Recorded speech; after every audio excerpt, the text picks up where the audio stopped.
Upang patunayan na ang mayaman ay talagang makakapagpatakbo ng mga multo. Pinili kong hindi kunin ang hindi matitinag na walang hangganang muling pagbuhay. Ngunit pinili ko ang kakayahan na walang laban na makina ng pera. Dahil dito, tinawanan ako ng lahat bilang isang walang silbi na kayamanan. Ngunit mumiti lang ako ng payak. Dahil sa muling pagbuo ng aking buhay, alam ko, ang pera ang pinakamahalagang kagamitan matapos ang kakaibang pagdating. Hindi lamang ito makakabili ng iba't ibang puntos ng katangian at kagamitan sa tindahan. Maaari rin itong bumili ng mga aktibo at pasibong kasanayan upang palakasin ang sarili. Ang pandaigdigang kakaibang pagdating. Mangyaring maghanda ang lahat ng mga manlalaro. Sa pagwawakas ng pagbabalik-tanaw, ang dating maaraw na kalangitan ay biglang naging madilim na madilim. Anong nangyayari? Sino ang nagbibiro ng ganitong kaboard?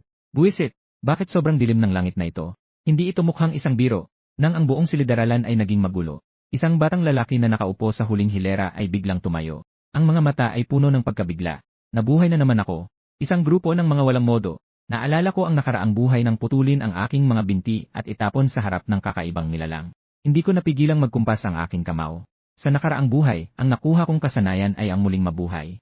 Na kayang mabuhay muli 30 minuto matapos ang kamatayan. Ang oras ng pagpapalamig ay 1:00 oras. Noong una, akala ko'y sobrang lakas ko. Pero matapos akong patay ng 4 o 5 beses, napagtanto ko, ang kasanayang ito ay basura. Wala namang silbi ang muling mabuhay kung walang paraan ng atake at depensa. Gayunpaman, mukhang may nakatagong kakayahan ang kasanayang muling mabuhay. Matapos akong mamatay ng 4 na beses, muling nabuhay ako sa simula ng lahat. 5 minuto na lang bago ang kakaibang atake. Kailangan kong muling kumuha ng isang kasanayan. Tawagin ang interface ng manlalaro. Manlalaro, Chen Feng lakas, 4 liksi, 6 talino, 6 pera ng underworld, 500. Mayroong isang malaking buton na nakalutang sa pangunahing pahina. Kumuha ng kasanayan, bawas 100 na barya ng kaluluwa. May karanasan na mula sa nakaraang pagkakataon. Alam kong napakahalaga ng kasanayan. At hindi na ito pwedeng palitan matapos ang desisyon. Agad na pinindot ang buton para kumuha ng kasanayan. Nabawasan ng 100 ang mga barya ng kamatayan. Nakakuha ng talento na muling mabuhay. Ngayon, maraming tao ang nalulungkot sa panimulang 500 na barya ng kamatayan. Hindi rin alam ng marami ang kahalagahan ng talento. Ano man ang makuha, agad na itong tinatalaga. Kaya't iniiwan ang tanging pagkakataon na baguhin ang talento. Ako rin sa nakaraang buhay ay isa sa kanila. Nang makita ang talento na muling mabuhay, agad akong nag-click upang muling mag-draw. Nabawasan ng 100 ang mga barya ng kamatayan. Nakakuha ng talento na pagkatago. Ang talento na ito ay katulad ng muling mabuhay. Mukhang malakas. Sa totoo lang, ito ay isang ganap na basura na talento. Dahil maraming kakaibang nilalang ang may kakayahan sa pagtuklas ng nakatago. Wala akong pag-aalinlangan na muling mag-draw. Nabawasan ng 100 ang mga barya ng kamatayan. Nakakuha ng nakatagong niya level na talento. Makina ng dark coins kada segundo ay nakakakuha ng dark coins katumbas ng dugo ng mga nilalang sa loob ng tanaw. Pagkakuha ng talentong ito, hindi na maaaring matuto ng anumang aktibong kasanayan, hindi maaaring umatake ng kusa. Wow! Unang pagkakataon kong malaman na ang talento ay may mga antas. Kung hindi dahil sa karanasan sa nakaraang buhay. Maaaring hindi ko talaga alam ang lakas ng level na talento na ito. Kapag may mga barya ng kamatayan, maaari kang bumili ng mga puntos ng katangian sa tindahan. Magbihis at pagbutihin ang sarili gamit ang iba't ibang kasanayan. Ang 500 barya ng kamatayan sa simula ay talagang walang halaga. Kapag tunay na nagsimula ang laro, maraming paraan para makakuha ng mga pera ng yumaong. Ang pinakamalaking paraan upang makakuha ay ang pagpatay sa kakaiba. Pero ang pagpatay sa kakaiba ay hindi madali. Ang kakayahan ng pera ng yumaong ay napakalakas dahil nakakuha na lang ng pera sa pagtingin sa kakaiba. Tungkol sa mga negatibong epekto na hindi maaaring atakihin ng kusa. Kung ikukumpara, hindi naman ito ganoon kahirap tanggapin. Ikaw na. Matapos matukoy ang kakayahan, diretsong tumakbo ako sa bubong. Kung hindi ako nagkakamali, ang unang lugar na lumabas ang kakaibang ito ay sa pambabang banyo. Tumayo sa gilid ng bubong at tumingin pababa. Totoo nga, nakita ko ang isang ulap ng itim na usok na umaagos sa pambabang banyo. Ang kakaibang ito ay lumitaw sa aking paningin sa susunod na segundo. Nakita ko ang mensahe mula sa sistema. Pera ng yumaong 352. Ang balanse ng pera ng yumaong ay higit sa 500. Buksan na ang interface ng tindahan. Habang nakakatuon ako sa pambabang banyo, at nag-click sa pahina ng tindahan, natagpuan ang 3 pangunahing katangian, lakas, liksi, at talino. 100 pera ng yumaong ay maaring magdagdag ng 1 puntos. Ang mga pangunahing katangian ay nagtatakda ng sariling kakayahan ng katawan. Ang kahalagahan nito ay hindi na kailangang ipaliwanag. Ang mga pumasok na mga barya ng kadiliman ay muling gumastos na parang tubig. Ano kung hindi ako makapag-atake? Basta't mataas ang aking lakas, hindi ako mapapatay ng mga kasindak-sindak. Basta't mataas ang aking talino. At kung hindi ko magagamit ang mga aktibong kasanayan, kailangan ko ng talino para sa lahat. Habang ako ay abala sa pagdagdag ng mga puntos, bigla akong nakakita ng isang mabigat at maiksi. Ang babae ay mabilis na pumasok sa banyo ng mga babae. Agad akong nagulat. Sa oras na yon, ang pagtakbo sa banyo ng mga babae ay parang paghahanap ng kamatayan, hindi ba? Kapag ang kasindak-sindak ay pumasok sa gusali ng paaralan, ang aking paningin ay nasasagabal. Hindi ko maaring tahimik na panoorin ang kanilang pagpapalabas ng pera. Pero mukhang sapat na ito, di ba? Manlalaro, Chen Feng lakas, 50 liksi, 50 talino, 6 pera ng underworld, 3,270. Sa nakaraang buhay, nabuhay ako hanggang sa ikatlong pagkakataon ng kasindak-sindak. Ang mga katangian ng pagdating ay hindi umabot ng 20. Ngayon, ang unang pagkakataon ng kasindak-sindak ay hindi pa opisyal na dumating. Ang liksi at lakas ay sabay na tumawid sa antas na 50. Kapag ang mga katangian ay lumampas sa 50, nagiging 1,000 barya ng kadiliman para sa kaunting pagtaas. Hindi ko na pinatuloy ang pagtaas ng aking mga katangian, kundi sa pamilihan na hanap ang pahina ng kagamitan at kasanayan. Pasibong kasanayan, singsing ng putik ilaw antas, isa binabawasan ng 0% ang bilis ng paggalaw ng mga kaaway sa loob ng 5 metro presyo, 500 dark coins. Sapatos ng bilis nagdaragdag ng 35 punto sa sariling bilis ng paggalaw presyo, 550 dark coins. Rebound Steel Shield nagdaragdag ng 15 puntos na armor bawat beses na makatanggap ng atake, ay humaharang ng 30 puntos na pinsala presyo, 3,000 dark coins. Ang kaunting baluti ng bakal para sa kontra-atake ay maituturing na isang kagamitan na pansiguridad sa simula. Matapos gawin ang mga bagay na ito, saka ko lang naramdaman ang aking lakas. Kahit hindi kayang patayin ang mga kakabi-kabi. Pero wala namang magagawa ang mga kakabi-kabi sa akin. Ay! Isang malakas na sigaw ang nagmula sa banyo ng mga babae sa ibaba. Nagbuntong hininga ako. Nagpalit ako ng 1-0 pirasong barya ng yumaong pera mula sa sistema. Ang 1-0 yuan na yumaong pera ay Londian. May tatak na bangko ng mundo at may larawan ng ulo ng baka at mukha ng kabayo. Mukhang napakakakabi-kabi. Agad kong pinilipit ang 1-0 yumaong barya upang maging isang papel na eroplano. Lumipad ito mula sa bubungan ng ikalimang palapag papunta sa pintuan ng banyo ng mga babae. Noong nakaraang buhay ay narinig ko ang ilang mga bulong-bulungan. Ang ilang mga kakabi-kabi na may mataas na talino ay nandaraya ng yumaong pera ng mga manlalaro. At pagkatapos ay pinapatay ang mga manlalaro. Kung totoo ang bulong-bulungan na ito, maaaring magkapareho ang sistemang pangekonomiya ng mga manlalaro at ng mga kakabi-kabi. Bilang isang makina ng pagimprenta ng pera, nagpasya akong personal na suriin ang mahalagang hula na ito. Ang sigaw mula sa babae ng banyo ay biglang tumigil pagkatapos ng kalahating segundo. At sa tuwing nakakakuha ako ng mga inyuan, tila may dagdag akong isang pera. Inyuan 352. Inyuan 1. Nagulat ako ng bahagya ngunit agad akong nakareak. May nadagdag na isang nilalang na may buhay na isa sa loob. Mukhang pagkatapos ng pagpatay ng nilalang sa banyo ng babae, kayang i-convert ang mga patay upang maging sarili nitong mga nilalang na alagad. Bang! Isang pares ng malupit na kamay ng multo ang nagbukas ng pinto ng banyo ng babae. Isang nilalang na nakabalot sa itim na usok, ang lumutang mula sa banyo ng babae. Bahagyang makikita ang isang berdeng payat na katawan. Ang kanyang mga mata ay lumulutang na tila dalawang grupo ng malaberdeng apoy ng multo. Sa paligid ng nilalang ay may isang maliit na itim na tuldok na patuloy na umikot. Sa tingin ko, ito ang nilalang na alagad ng patay na naging anyo ng punong guro. Hindi ko maiiwasang balikan ang mga nangyari sa nakaraang buhay. Ang paraan ng pagpasok ng nilalang na ito ay pareho na pareho. Pagkatapos ay isang panig na pagpatay ang naganap. At ako ay nasa binit ng pagtakas mula sa paaralan. Itinulak ako ng aking pinakamabuting kaibigan. Dire-diretsong sumalpok sa mga kakaibang bisig at napatay ng isang palo. Samantalang ang aking pinakamabuting kaibigan ay matagumpay na nakatakas sa paaralan. Ang tanging dapat ipagpasalamat ay, pagkalipas ng kalahating oras, ako ay muling nabuhay. Ang kakaibang nilalang ay umalis na upang mga bala sa ibang lugar. Sa aking nakaraang buhay, ako ay nakaligtas sa unang alon. Ngunit hindi ako nakakuha ng sapat na mga barya ng kamatayan mula dito. Nang maglaon, ang kakaibang nilalang ay naging mas malakas.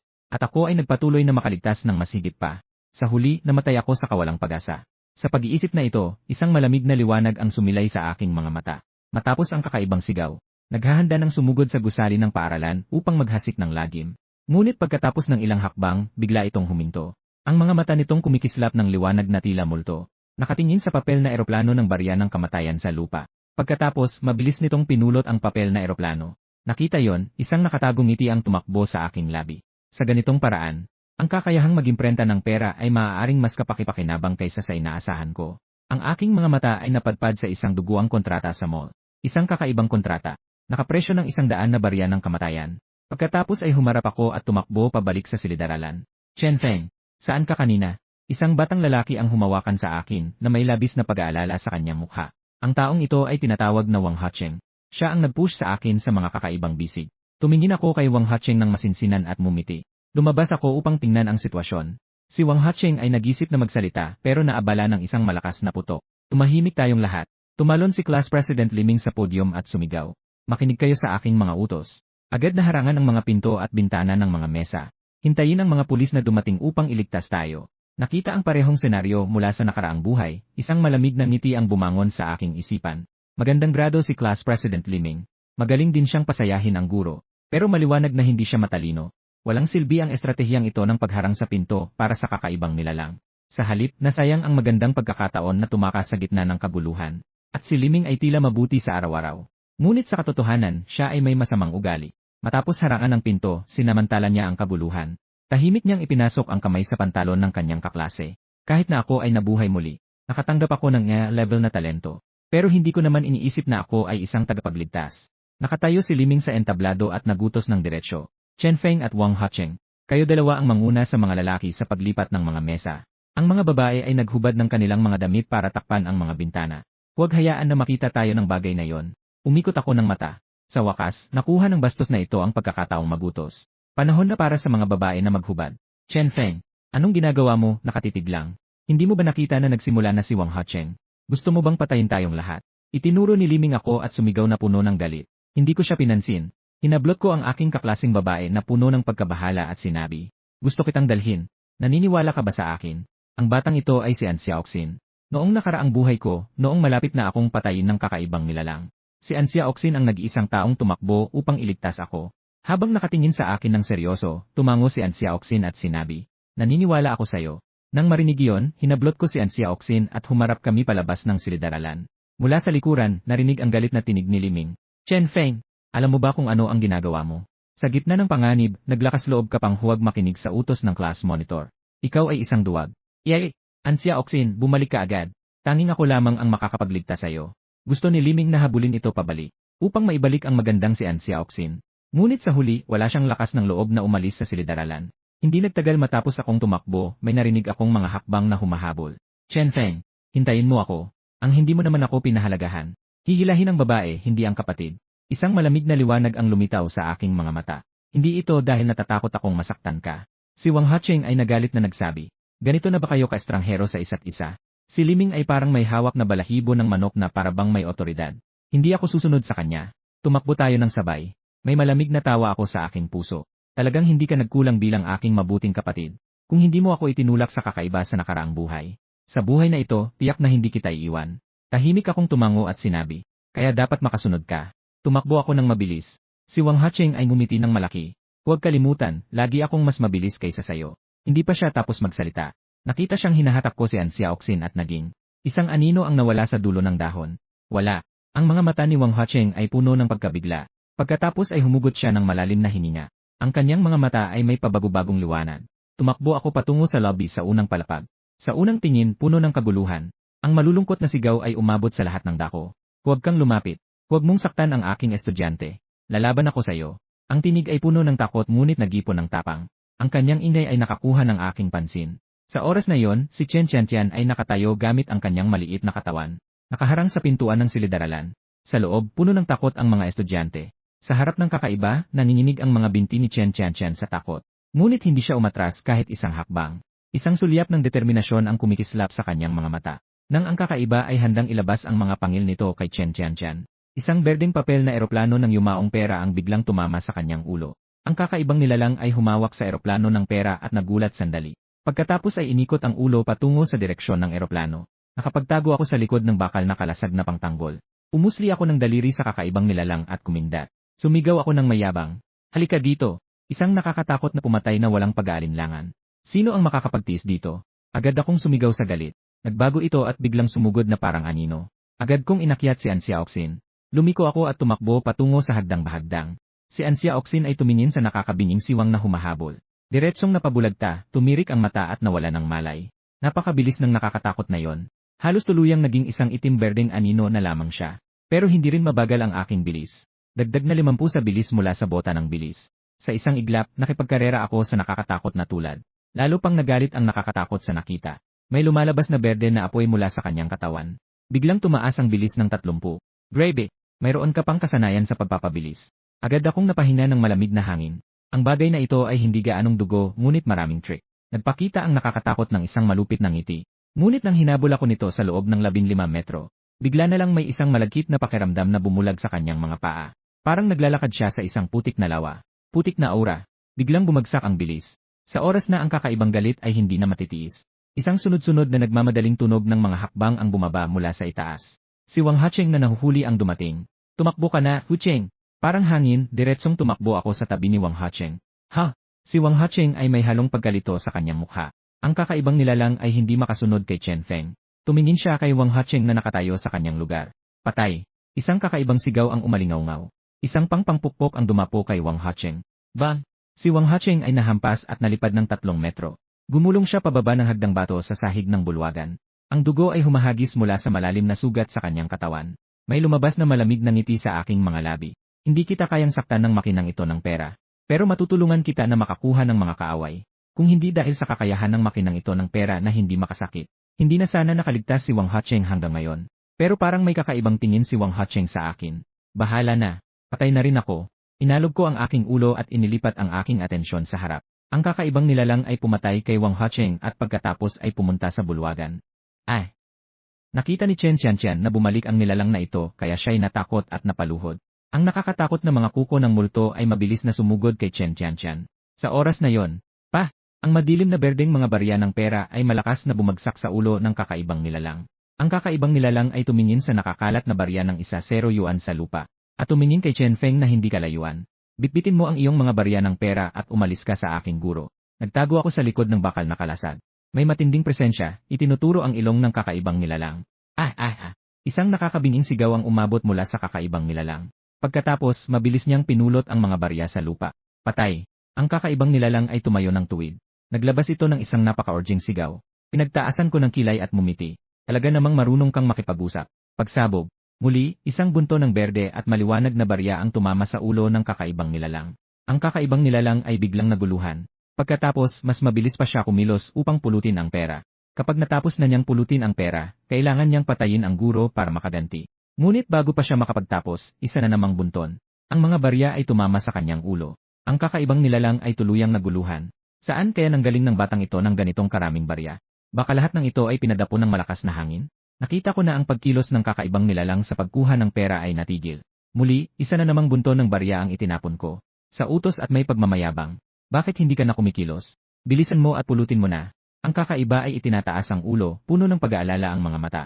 Nakikita ang mga tao sa mundo na naguguluhan, ngunit para lamang sa ilang piraso ng pilak. Ngunit ang mga piraso ng pilak na ito ay makakapagalis ng pag-aalala ng mga tao. Tumawa ako ng malamig at sinabi, makukuha ko ang mga ito sa loob ng 3 segundo. Bigyan kita ng pagkakataon na kumita ng 10,000 mga barya ng kamatayan bawat buwan. Oportunidad sa trabaho. 10,000 kada buwan. Ang kakaiba ay natigilan ng sandali.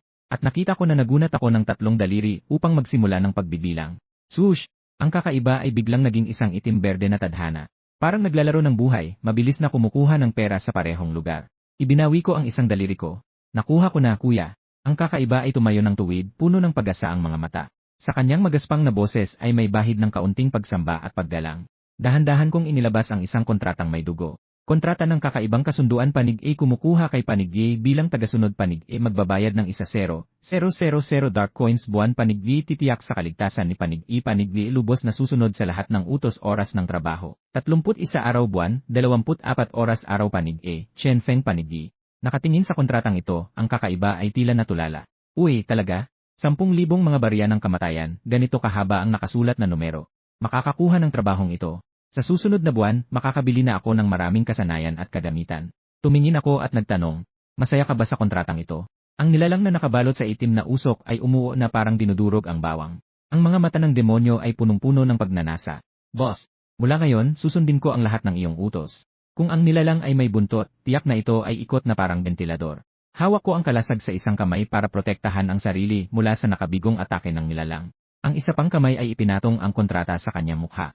Ang nilalang ay walang salitang pumirma ng kanyang pangalan sa pinakamabilis na paraan. Para bang natatakot siyang magbago ng isip ang kausap. Tumingin ako at napagtanto kong ang nilalang ay tinatawag na Yanmei. Ang kontrata ay naging 2 sinag ng dugo. Ang mga iyon ay unti-unting nawala sa akin at kay Yanmei. Pagkatapos maging epektibo ang kontrata, si Yanmei ay hindi na isang kaaway. Matapos tingnan si Yanmei ng ilang segundo, napansin ko na patuloy pa ring lumalabas ang mensahe ng pagpasok ng mga nanginginig na barya sa panel. 352 na nanginginig na barya. Dark coins positibo 57. 57 na nanginginig na barya kada segundo. Ito ang 57 na kakaibang tagasunod na nakuha ni Yanmi matapos ang kanyang pag-atake. Ng 57 na kakaibang alagad, ang bawat isa ay maaaring magdagdag ng 1 puntos ng atake para kay Yanmi. Tiyaking ang kakaibang ito ay may nilagdaang kontrata. Magdadala ito ng kita para sa sarili. Parang isang bagong pinto ang biglang bumukas para sa akin. Pagkatapos ay umikot ang malaking kamay at sinabi, "Magdala ka. Hanapin ang iyong kakaibang kaibigan. Mas marami ang dugo, mas mabuti." Si Yanmi ay masiglang tumatakbo sa unahan. Mapanlikhang sinabi, "Boss, dito po, please." Pagkatapos umalis sa paaralan, ang aking mga mata ay patuloy na nakatuon kay Yanmi. Ngunit ang bibig ko ay patuloy na nakikipag-usap kay An Xiaoxin. Ang natanggap na talento ni An Xiaoxin ay isang S na antas ng talento. Matinding puwersa positibo 30%, lakas ng atake positibo 30%, crit rate maaaring magsuot ng 1-0 sandata ng sabay mga sandatang hindi hawak ay nagbibigay lang ng attack power. Nawindang ako nang makita ang talentong ito. Isang babae na may ganitong napakarare na talento. Noong nakaraang buhay, hindi man lang nakalabas ng pintuan ng paaralan. Nag-isip ako sandali at naglabas ng isang bunton ng mga barya at inabot kay An Xiaoxin. Dagdagan mo ang agility sa 50 puntos. Si An Xiaoxin ay tila nakaintindi at nag-click ng 45 sa agility. Pagkatapos ay nagpalit ng ilang kagamitan. Liksi na bota nagdaragdag ng 40 puntos sa bilis ng paggalaw at bilis ng pag-atake presyo, 2,500 dark coins. Singsing ng critical nagdaragdag ng 15% crit rate presyo, 1,275 dark coins. Desert Eagle Pistol positibo, 15 attack power positibo, 50 range 7 bala ang kapasidad presyo, 1,000 dark coins. Alloy Dagger panandang pandagdag 7 attack power presyo, 200 dark coins. Bumili ng 2 Desert Eagle. Bumili ako ng 8 pirasong Alloy Dagger. Pinapayagan ng talento ng isang baliw sa karahasan si An Xiaoxin. Kasabay na nag-equip ng 1-0 armas. Nangangahulugan na ang lahat ng lakas ng armas ay isasama. Ang mga 1-0 armas na ito ay nagdadala kay An Xiaoxin ng lakas ng 138 puntos. Kung gagamitin ni An Xiaoxin ang 2 Desert Eagle na ito ngayon, upang salpukin ng mabangis si Yanmi, kailangan lamang ng kalahating segundo upang patayin ang nilalang ito na halos nagwasak sa eskwelahan sa nakaraang buhay. Si An Xiaoxin ay nakatitig na parang nauntog sa dami ng armas at kagamitan. Ilang saglit bago siya nakabawi. Nakita ni Yanmi na lumulutang sa unahan si An Xiaoxin na napuno ng ganitong paraan. Muli kong nakumpirma na kasama ko ang tamang tao. Napansin ang mga mata ni Yanmi na puno ng inggit. Lumihis ako ng ngiti. Nagtanong ako sa isang nakakaakit na tono. "Gusto mo rin ba?" Si Yanmi ay napatigil sandali. Agad siyang masigasig na tumango. Sino ba ang ayaw mapuno ng ganitong makapangyarihang tao? Umiti ako ng masama habang inilabas ko ang isang kakaibang kontrata. Sa pamamagitan ng magkasamang maayos na pag-uusap, sumasangayon ang partido na i-advance ang sahod para sa buwang ito. 1-0,000 barya ng yins sa partido E. Kung saan ang hindi bababa sa 8,000 barya ng yins ay dapat gastusin. Dapat itong gawin sa ilalim ng gabay ng partido E. Nang makita ang kontratang ito, sumiklab ang mga mata ni Yanmi na tila apoy. Talagang isang makapangyarihang tao. Masyado naman niyang inaalagaan ang kanyang binti. Sige, ayos lang. Nakita ko ang hitsura ni Yanmi na tila sobrang matyaga. Sa aking isip, ako'y napabuntong hininga. Ang kakaibang ito ay tila hindi pa marunong sa mundo. Hindi pa niya nauunawaan ang kasamaan ng tao. Matapos pumirma ng kontrata, nagbigay ako kay Yanmi ng 1-0,000 barya ng yins. Pagkatapos ay nagsimula akong gabayan si Yanmi sa paggastos. Ang boss at ikaw ay mag-uusap ng tapat. Ang halaga ng perang kikitain mula sa trabaho ay pangalawa lamang. Ang kaligtasan ay laging nasa unahan. Kung hindi sinasadyang mamatay, walang kahulugan ang kumita ng maraming pera. Sabihin mo nga kung tama ito. Si Yanmi ay patuloy na tumutango habang nakikinig. Ang malaking tao ay talagang isang malaking tao. Ang antas ay mas mataas kaysa sa sarili. Sa huli, ganito ang resulta ng mga gastos ni Yanmi.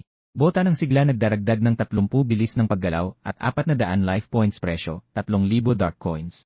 Evil Blood Pendant nagdaragdag ng 300 life points presyo, 1,000 dark coins. Martilyong Pandigma, positibo 20 at positibo 300 presyo 1,500 barya ng kaluluwa. Kabuang gastusin ay 9,800 na barya ng mundo ng mga patay. Matapos mapuno, ang buhay ni Yanmi ay tumaas mula sa 352 na puntos. Umakyat ito sa 1,782 na puntos. Habang pinagmamasdan ang mga numerong patuloy na lumalabas sa screen. Barya ng kaluluwa positibo 1,782. 57 na barya ng mundo ng mga patay. Pakiramdam ko ay lubos ko nang naunawaan ang diwa ng larong ito. Sa loob lamang ng 5 segundo, ang perang bumuhos kay Yanmi ay naibalik. Lumipas na naman ang 5 segundo. Pinalitan ko ang aking kagamitan. Sapatos ng Diyos, positibo 6-0 bilis ng paggalaw, tuwing 5 pwedeng mag-dash 5 metro paharap, presyo 5,500 barya ng kaluluwa.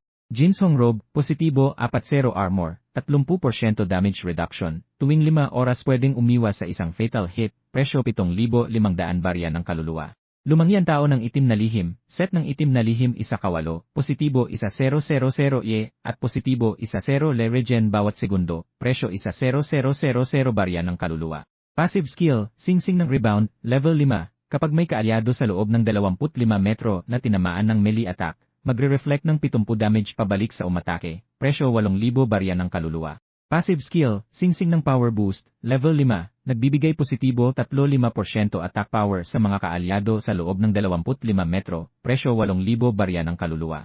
Bilang isang makina ng pag-imprenta ng pera, dahil hindi makakapag-atake ng aktibo, kaya't maging isang magandang nilalang na may aura. Ang lahat ng sobrang pera ay idinagdag sa mga katangian. Unang idinagdag ang hindi gaanong kapakipakinabang na talino sa 50. Pagkatapos ay nagpatuloy sa pagtutok sa lakas at liksi. Ang tatlong pangunahing katangian na ito ay hindi maaaring baliwalain. Bawat punto ng lakas ay nagbibigay ng 2 malapitang atake at 1-0 buhay. Bawat punto ng liksi ay nagbibigay ng 1 malalayong atake. 1 bilis ng atake at bilis ng paggalaw. Bawat punto ng talino ay nagbibigay ng 3 spell na atake at 1-0 magic value. Hindi ko pa natatapos ang pagtalaga. Uminto na ang Yanmei sa harap. Sabi niya nang may paggalang, "Boss, nandito na tayo. Mayroong isang kakaibang baboyanyo sa ospital na ito. Umabot ang kanyang buhay sa 1,300 puntos. Bigla akong nasilayan. Napaka-potensyal na materyales para sa pag-imprenta. Boom boom boom. Isang malalim na ugong ng mga yapak ang umabot mula sa gusali ng ospital. Isang malaking baboyanyo ang dumaan mula sa sirang butas. Ang mga mata ng baboy ay puno ng sigla. Bahagya akong umungol. Ang baboy na ito ay sobrang mayabang. Yanmei, magbigay daan. Boss, ang katawan ni Yanmei na nakabalot ng itim na usok ay parang nalalaglag na dahon. Lumutang patungo sa malaking butas. Pagsipsip, isang napakalaking baboy na demonyo ang masarap na kumakain. Habang kumakain, naglalabas pa siya ng masayang tawa. Ha, masarap na karne. Ang sarap. Si Ansya Oxin ay mula sa pagkakakita, agad na nahulog ang kanyang sikmura. Natakot siya at nagmukhang wala ng buhay. Ako naman ay nanatiling kalmado. Sa nakaraang buhay, nakaranas ako ng 3 kakaibang pagdating. Nakakita na ako ng mas nakakatakot at nakakadiri ng mga tanawin kaysa dito. Puk, isang berdeng 1-0 yuan na pera sa anyo ng papel na eroplano. Lumutang at tumama ito sa likod ng ulo ng baboy na demonyo. Nagulat ang baboy na demonyo ng kaunti. Itinaas nito ang ulo mula sa isang putik ng dugo at laman. Batang ito, ikaw ang nagtapon ng pera sa akin, matanda. Nawawalan ka na ba ng saysay sa buhay? Pinunasan ng baboy na demonyo ang dugo sa kanyang bibig. Ang mga matingkad na pulang mata ng baboy ay puno ng mabangis na pumatay na intensyon. Tumingin ako sa screen at napao sa kasiyahan ng pagpasok ng mga barya ng ilalim. 1,754 barya ng ilalim. Sabi ni Yanmei, ang buhay ng baboy na halimaw na ito ay nasa paligid ng 1,300. Ngayon ay mukhang, siya ay naghasik ng lagim sa ospital sa mahabang panahon at umunlad ng husto. 1,754 puntos ng buhay. Kaya na nitong makipagsabayan kay Yanmei na puno ng kapangyarihan. Umubo ako mula sa lumang pipe ng itim na uwak. Pumutok ng isang asul na usok na bilog. Isang galaw ng kamay, sinabi ko nang may pagkatamlay. Una, ikiling mo ang kanyang bibig ng baboy bago tayo mag-usap. Tumango si Yanmei ng marahan. Boss, sa wakas, napansin ng baboy na halimaw si Yanmei. Ang kanyang mga mata, pulang-pula at puno ng pagdududa. Yanmei, ano ang tawag mo sa batang ito kanina? Siya ay isang manlalarong tao. Kinikilala mo siyang boss. Nababaliw ka ba? Hawak ni Yanmei ang malakas na martilyo at mahina ang boses niya. Ipinapayo ko sa iyo na igalang mo ang aking boss. Kung hindi, wala kang masarap na juice mamaya. Sinabihan ng baboy demonyo na may panginis. Maaaring hindi mo alam kung gaano kalaki ang natamo ko sa ospital. Sa ngayon, hindi ka na makakalaban sa akin. Hindi pa natatapos ang usapan. Ang malupit na martilyo ni Yanmei ay tumama na sa ulo ng baboy demonyo. Bang! Ang baboy demonyo ay nahagis palayo ng isang suntok. Nabangga nito ang 3 pader bago nahulog sa lupa. Isang malaking numero ng pinsala ang lumabas mula sa ulo ng baboy demonyo. Bawasan ng 325. Ang baboy demonyo na may dugo ang mukha ay dahan-dahang bumangon mula sa lupa. Habang pinipiga ang kanyang naguguluhang mukha, nagtanong siya ng walang boses. Hindi ba't naglalakad ka sa mabilis na landas? Ano ang nangyari na ginamit mo ang martilyo sa akin, isang karne na hadlang? Sinasabi ni Yanmei na may dalang martilyo na may pagmamalaki. Ito ang mabilis na landas na binuo ng aking boss. Nagulat ang baboy demonyo sandali pagkatapos ay tumawa ng may panginis. Walang katotohanan. Ang lakas ko ngayon ay umabot na sa 35. Naghahanda ka na bang makipaglaban sa akin ng malapitan? Hayaan mong subukan ko ang iyong kakayahan. Boom! Boom! Boom! Sunod-sunod na malalakas na tunog ng mga hakbang ang narinig. Ang baboy demonyo ay tumama kay Yanmei na parang isang tangke. Si Yanmei ay ngumiti ng may pagmamalaki. Marami bang 35 puntos ng lakas? Ngayon, ang lakas ni Yanmei ay umabot na sa 50. Iniabot niya ang kanyang kamay at hinawakan ang baba ng baboy demonyo. Direkta niyang ibinagsak ang baboy demonyo sa lupa. Boom! Ang ulo ng baboy demonyo ay diretsong tumama sa sahig.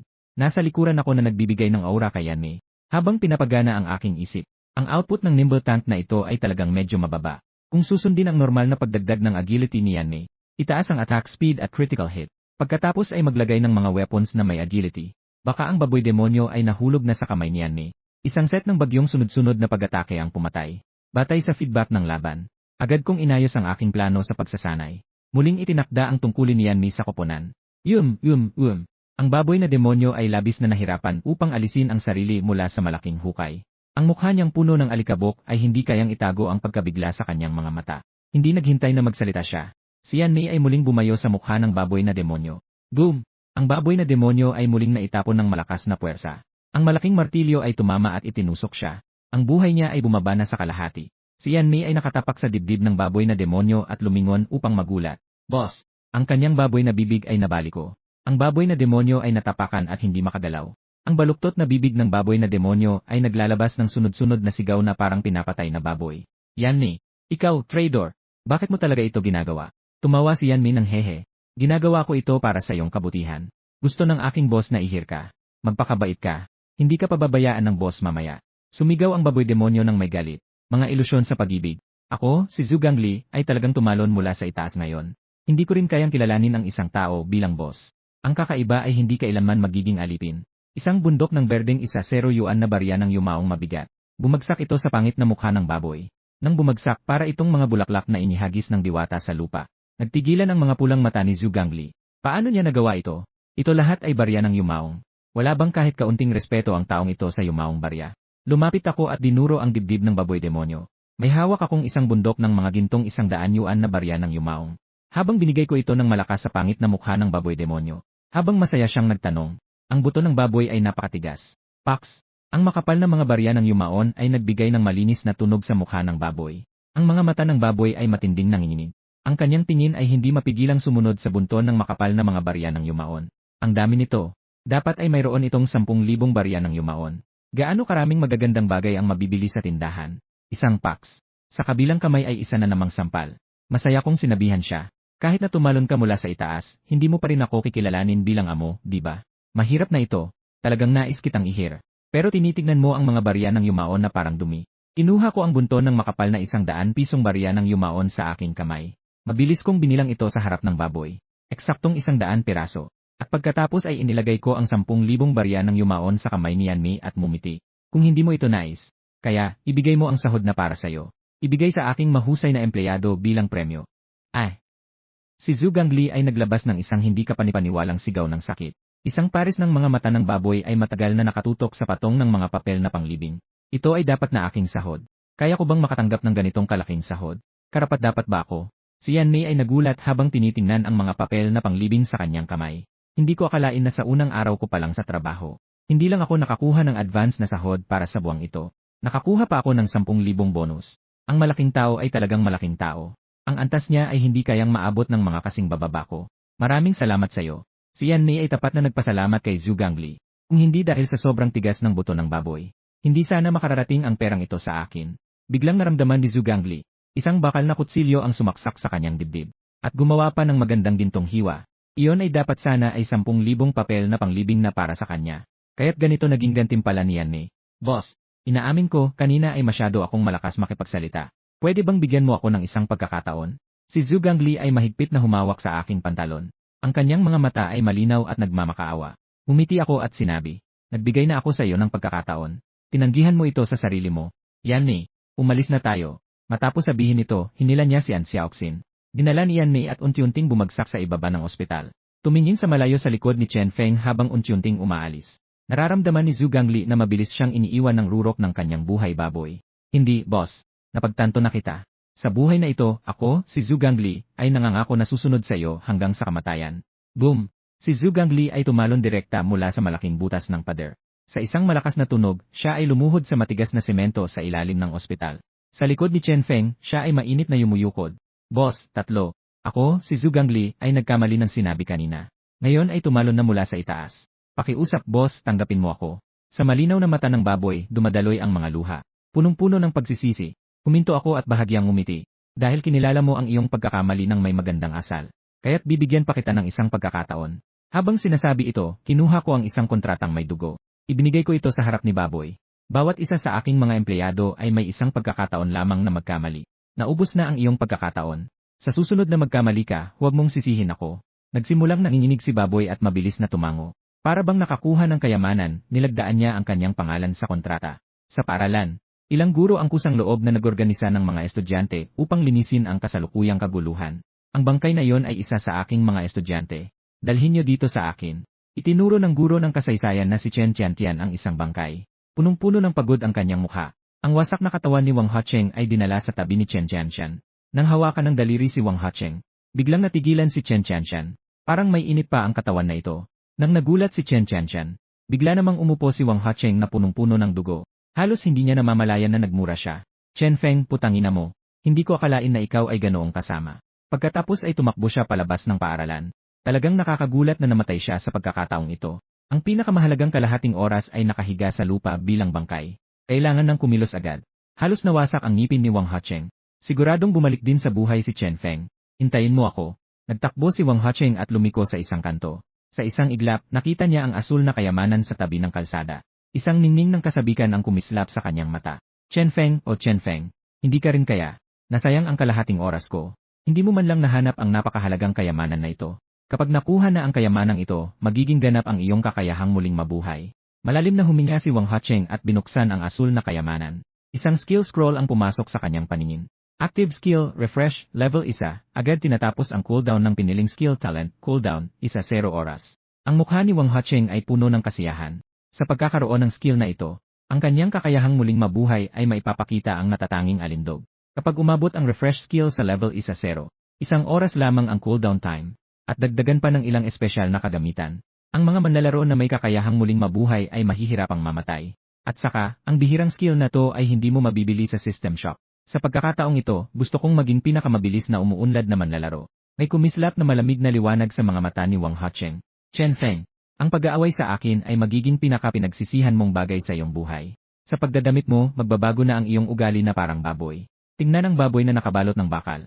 Tumango ako ng konti sa kasiyahan. Kanina ay nagbigay ako ng advance na 1-0-0-0 na barya ng kamatayan kay Zhu Gangli. At tinulungan ko si Zhu Gangli na bumili ng kagamitan at kasanayan. Helmet ng Steel Fortress, set ng Steel Fortress 1-8, positibo 500 ye at positibo 20 armor, presyo 3,000 barya ng kaluluwa. Helmet, armor at pantalon. Ang 3 piraso ay nag-activate ng unang espesyal na epekto na Iron Wall. 1,000 na puntos ng buhay. Ang natitirang 1,000 na barya ng kamatayan ay inilaan lahat sa lakas. Ngayon, ang buhay ni Zhu Gangli ay diretsong tumaas sa 4,354 puntos. Talagang karapat-dapat na siya ay isang tank. Mas malakas siya sa pag-imprenta kaysa kay Yanmi na isang nimble tank. 2,788 barya ng kamatayan. 57 barya ng kamatayan. 4,354 barya ng kamatayan. Nakatingin sa mga barya ng kamatayan na tumatalon sa panel. Tumango ako ng lubos sa kasiyahan. Ang buhay ni Yanmi ay tumaas din sa 2,788 na puntos. Sa maling daan ng nimble tank, wala nang balikan. Nagpalit din ako ng 2 control skills, ang Truncheon at Kidney Strike. Sa suporta ng lakas at liksi, makakaya kong makagawa ng napakahusay na preemptive control. Ngayon, may isa nang nag-aasikaso sa logistics sa team na parang printing machine. Isang tangke na nakakatanggap ng pinsala. Isang mabilis na tangke na may kakayahang kontrolin ang laban. Kailangan ng isang malakas na tagapaghatid ng pinsala. Binibilang ko sa aking mga daliri ang naiisip ko. Habang nagsasalita, napansin ko ang katabi na si Ansia Oxin na may nakakalitong ekspresyon. Hanggang ngayon, hindi pa siya nakakaangkop sa biglaang pagbabago. Ang batang ito ay palaging tahimik at mahinahon. Sa kakaibang panahon na sumapit, kahit na may iyas na antas ng talento, mahirap pa ring mabuhay. Kahit na kaya kong protektahan siya. Ngunit kailangan talagang gamitin ang iyas na antas ng talento. Hawakan mo. Nagpalit ako ng 500 bala mula sa tindahan at ibinato kay Ansia Oxin, upang ilagay niya ito sa kanyang sistema bilang reserba. Silver Bullet, doble damage sa mga target na anomalya, presyo 100 barya ng kaluluwa. Tumingin si Ansia Oxin sa malaking kahon ng mga bala na napakahalaga. Malalim siyang umanga at mumuyom ng laway. Pero hindi ako marunong gumamit ng baril. Umiti ako, at itinuturo si Zhu Gangli. Tumayo ka sa 50 metro ang layo at itaas ang kalasad. Maging target ka para kay Ansia Oxin upang makasanayan niya. Kumuha ako ng isang watawat mula sa tindahan at itinikom ito sa lupa. Protective War Banner, sa laban, walang magkabilang panig ang tatamaan ng fatal hit, presyo 100 barya ng kaluluwa. Tumakbo si Zhu Gangli na parang baliw sa 50 metro ang layo. Itinaas ang steel shield at sinabing mahina, "Boss, handa na ako." Siya na may health value na malapit sa 5,000. Anong masama sa paggamit ng isang maliit na dalaga bilang target? Si Zhu Gangli ay tila sobrang excited. Sa wakas, nagkaroon siya ng pagkakataon na ipakita ang kanyang sarili sa harap ng boss. Tinuruan ko siya ng matagal. Si Ansia Oxin ay sa wakas ay nakaintindi kung paano mag-target at mag-shoot. Ang Desert Eagle ay nagbuga ng apoy mula sa bariles. Hindi tumama ang bala. Si Zhu Gangli ay umindayob ng kanyang bibig. May lumitaw na isang bakas ng pagdududa sa kanyang mga mata. Talagang hindi ko alam kung bakit kailangan ng boss ang isang pabigat. Isa pang putok. Ang bala ay lumipad sa tabi ng anit ni Zhu Gangli. Si Zhu Gangli ay tila nais nang ibitaw ang kanyang shield. Nakakapagod na hawakan ang pig. Bang! Umabot ang ikatlong putok. Sa wakas, ang putok na ito ay tumama sa steel shield. Ang baboy na si Zhu Gangli ay biglang umupo sa lupa. Isang malaking numero ang tumalon mula sa kanya. Kritikal na sakit 1,023. Ang ekspresyon ni Zhu Gangli ay parabang nakakita ng multo. Grabe! Isang tama, 1,000 ang pinsala. Ito ba ay kayang gawin ng tao? Unti-unting natutunan ni Ansia Oxin ang sekreto. 2 Desert Eagle ang sunod-sunod na nagpapaputok. Napakabilis ng putok. Boom, boom, boom. Sunod-sunod na mga numero ng pinsala ang lumabas sa katawan ni Zhu Gangli. Patuloy na sumisigaw si Zhu Gangli sa sakit. Tumakbong patakas, humahagulgol sa takot, at nagtago sa likod ng isang sasakyan. Humihiyaw at nagmamakaawa. Tulungan mo ako. Boss, iligtas mo ang buhay ng baboy ko. Ang buhay ni Zhu Gangli ay bumagsak na sa 1 puntos. Kung hindi dahil sa proteksyon ng labanan, patay na siya. Si Ansia Oxin, na may talento sa karahasan, ay talagang labis ang lakas ng atake. Gumamit pa siya ng pilak na bala na nagdodoble ng pinsala. Malakas na nilunok ni Ansia Oxin ang kanyang laway. Hindi makapaniwala na nakatingin siya sa Desert Eagle sa kanyang kamay. Ganito pala ako kalakas. Hinawakan ko ang aking baba at nagisip sandali. Bumili ulit ako ng ibang baril at ibinigay ito kay Ansia Oxin. Ito ay isang buong pulang assault rifle. Hukilin, level 1, pwedeng i-upgrade, positibo 250 attack, positibo 150 range, positibo 50 attack speed, positibo 20% crit damage, kapasidad ng bala 30, presyo 20,000 barya ng kaluluwa. Habang tinitingnan ang fire kilin sa kanyang kamay, muling naguluhan si Ansia Oxin. Saan ka ba nakakuha ng ganitong karaming yin coins? May pabrika ba kayo ng yin coins sa bahay? Mas lalong nilunok ni Zhu Gangli ang kanyang laway. Napakamasamang baril na ito, hindi ba? Buti na lang ay katim ko. Tumingin si Yan Mei kay Ansia Oxin at pagkatapos ay sa kanyang sarili. Palihim siyang nagisip sa loob ng kanyang isip. Bilang parehong babae, paano ko makakamit ang ganitong pabor mula sa boss? Tingnan kung may mga espesyal na gamit para sa pagpapaganda sa tindahan. Nang panahong iyon, medyo naguguluhan si Ansia Oxin at nagsalita. Maaari mo ba akong tulungan?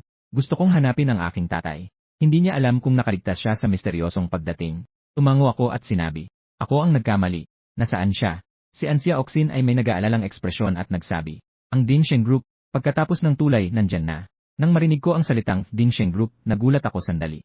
Ang tatay mo ay si An Baosheng. Si Ansia Oxin ay kumindat ng kanyang malalaking mata. Kilala mo ang tatay ko. Parang nagisip ako at mumiti. Sikat na sikat. Huwag kang mag-alala. Wala sanang mangyaring masama sa tatay mo. Matapos ang ikalawang kakaibang pagdating, ang titulong Tio An Baosheng ay naging tanyag sa lungsod ng Nandu. Ang Dingsheng Society na naitatag ay ang pinakamalaking samahan ng mga manlalaro sa Nandu. Nakapagpunta na ako sa ilalim ng gusali ng Dingsheng Group. Mula sa malayo, nakita ko ang isang grupo ng mga tao na may iba't ibang armas. Machete, bakal na pang-axe, golf club. At kahit may mga shotgun pa. Yung nasa gitna na nakasuot ng salamin na may gintong frame na lalaki. Siya ang kilalang kilala na si An Baosheng. Si Ansia Oxin ay nakakita na walang problema si An Baosheng at maluwag na huminga. Chen Feng, ano ang tingin mo sa gitna nila? Itinuro ni Ansia Oxin ang harapan at nagtanong. Isang napakalaking itim na bangkay ng halimaw ang nakahiga sa plaza. Mukhang patay na ito. Nagsalita ako ng may pagkaawa. Isa itong kakaibang nilalang, na napatay na ng iyong ama at ng mga kasama niya. Unang pagdating ng kakaibang nilalang, ang tao ay mahina sa harap ng kakaibang nilalang, parang tofu. Isang halimaw lang ay kayang pumatay ng libu-libong tao ng madali. Ngunit sa ganitong hindi inaasahang sitwasyon, ang mga taong ito ay nagawang kumalma ng mabilis. At pinagsamasamang pinatay ang halimaw na ito. Talagang mahirap makakita ng ganito. Bumili ako ng 2 kagamitan mula sa tindahan. Ibinigay ito kay Yan Mei at Pixie. Boteng ulap, nagiging hindi matukoy ang gumagamit habang nasa ulap, pero lalabas ang anyo kapag umatake o inatake, presyo 5,000 barya ng kaluluwa.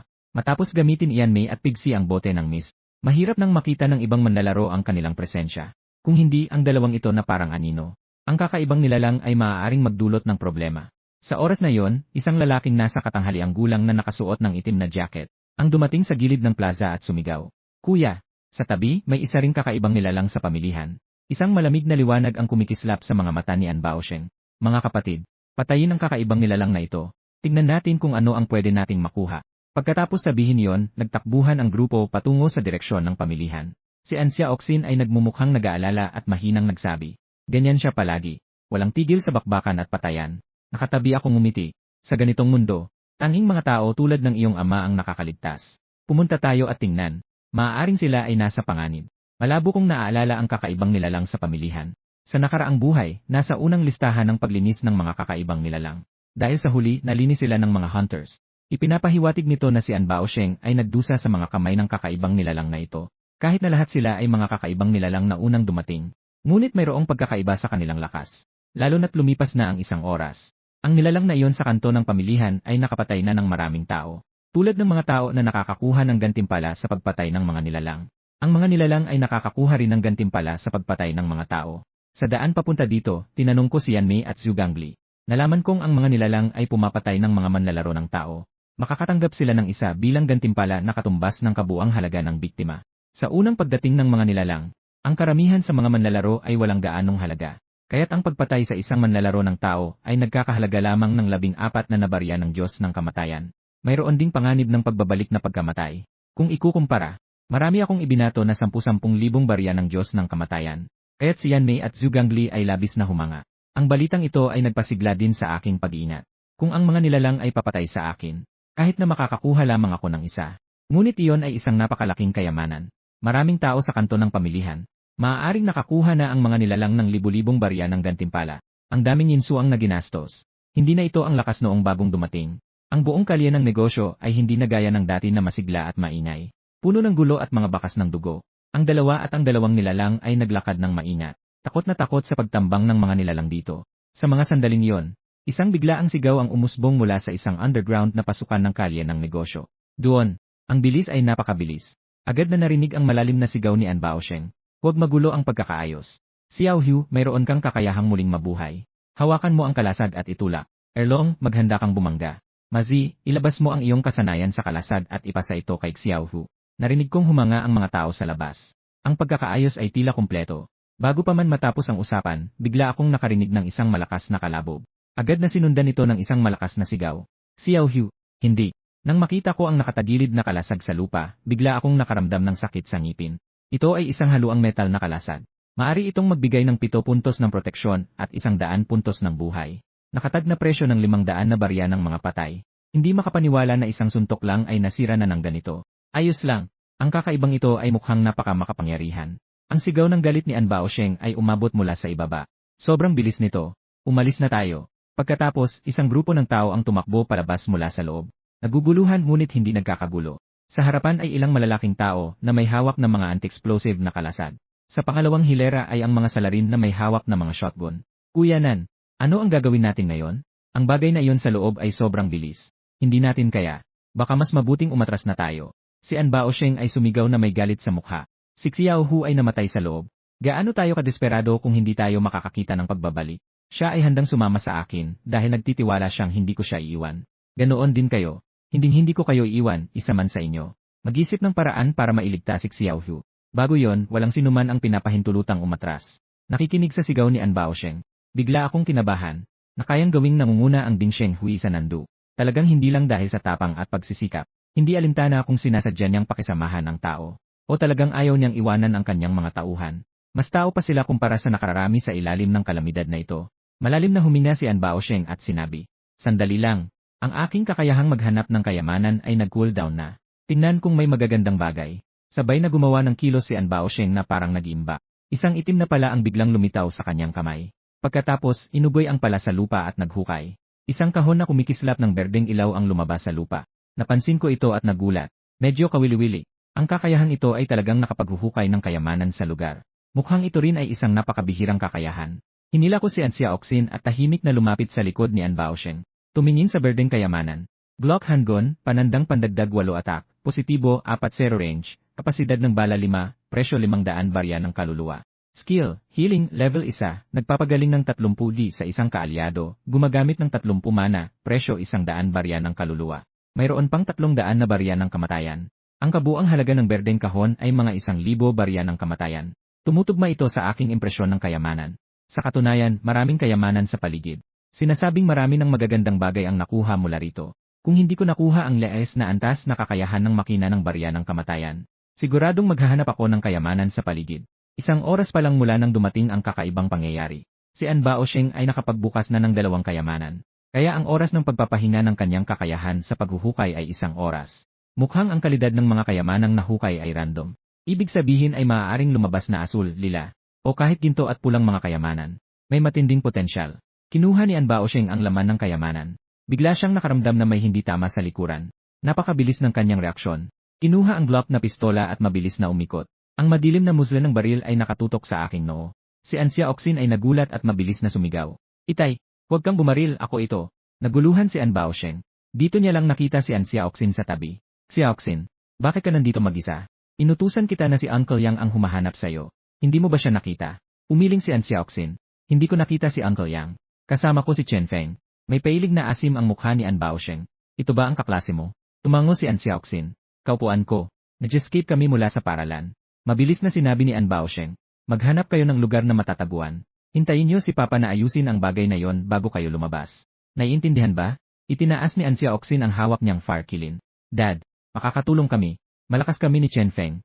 Sumulyap si An Baosheng sa fire kilin. Akala niya ay kung anong mababaw na laruan. Sinabi ng may inis. Huwag nang magdulot ng gulo. Pumasok ka sa tindahan na yon para magtago ng maayos.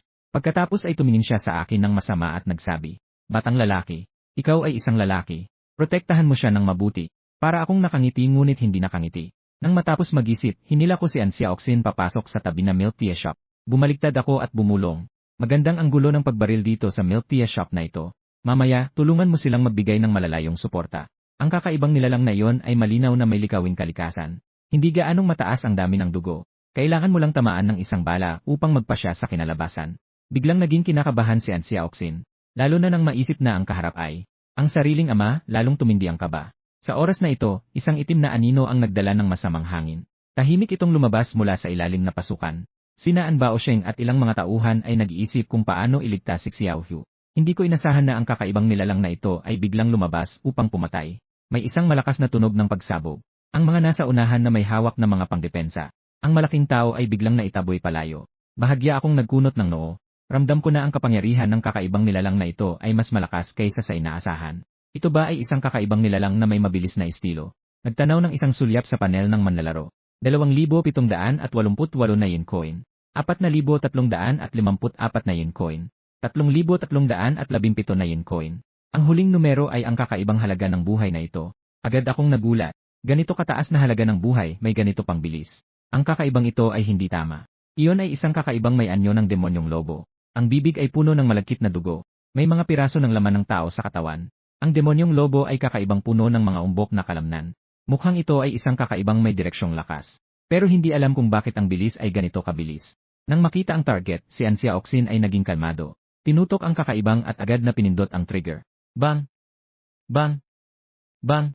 3 purong pilak na bala ang naging liwanag at lumipad. 2 bala ang dumaan sa katawan ng demonyong lobo. Isa lamang ang tumama sa dibdib ng demonyong lobo. Kritikal na 3,124. Para bang ang hangin ay nanigas sa isang iglap. Si An Xiaoxin ay puno ng inis. Bakit isa lang ang natamaan ko? Ang baboy na may mga pangil na nakatago sa ulap ay nataranta.